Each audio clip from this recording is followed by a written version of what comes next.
So, what does intercultural competence really look like? If you look at what a career diplomat does, you'll probably see a very mature, interculturally competent practitioner. But what about us?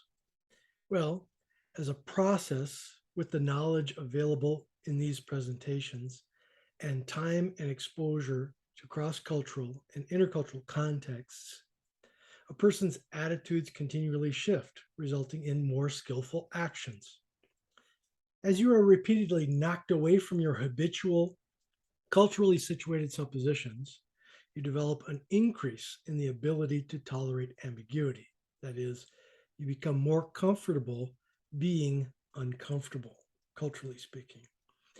As you continue to learn, you take all you thought you knew about your enemy with all those stereotypes, and you realize that that impersonal person behind the tree that I've talked about repeatedly in these presentations, that person really is a person with dignity and very lovable, even as a friend.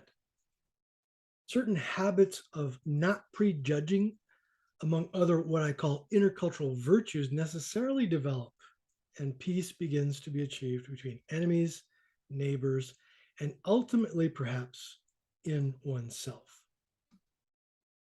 But it's this repeated reflection, self reflection on what you know of yourself and the other, and your repeated experiences of how you react and how the other acts or reacts that gives you an ever expanding knowledge and understanding that results in neutral, interculturally competent behaviors. And you move from my values to understanding and orienting yourself to the values of others as expressed in their actions. As you go abroad or experience the strange to you repeatedly, you encounter yourself as the other, seen firsthand in how others perceive you as other. As you change and grow more interculturally competent, you see how you have changed into an other, not like your former self. This might be the otherization of the self that is a decentering leading to learning and growth.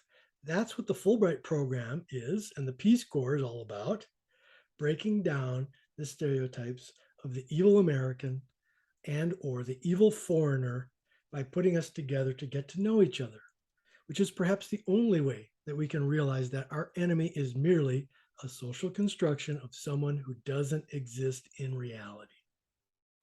And so the self other or other self dyad allows us to explore our core values, resulting in an attitude adjustment, a higher tolerance of ambiguity, an understanding of our enemy, the development of relevant virtues that, when multiplied over a lifetime, may result in wisdom and a mature praxis of waging peace, standing up for the undefended other, an alignment of core values with actions that are respectful, effective, and appropriate.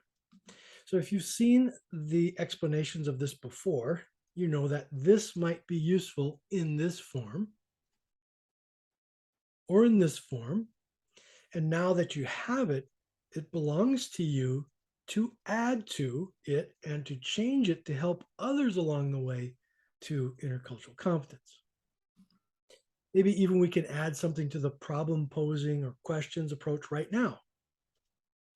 But it is your job now to add to these frameworks and terminological lists of dyads. Because at a minimum, locally, we need civil engagement that is based on interculturally competent principles and virtues in order to promote peace. And here are some more questions for you to consider yourself as you think about your intercultural competence's relevance to your future. There are a few more. While I use these videos as presentations for the courses I teach on intercultural competence, they're also freely available for anyone to watch. So please feel free to like it or subscribe to this channel as you see fit or share it. Your feedback is valuable to me to make sure that things are clear. And may you find the peace that you are looking for.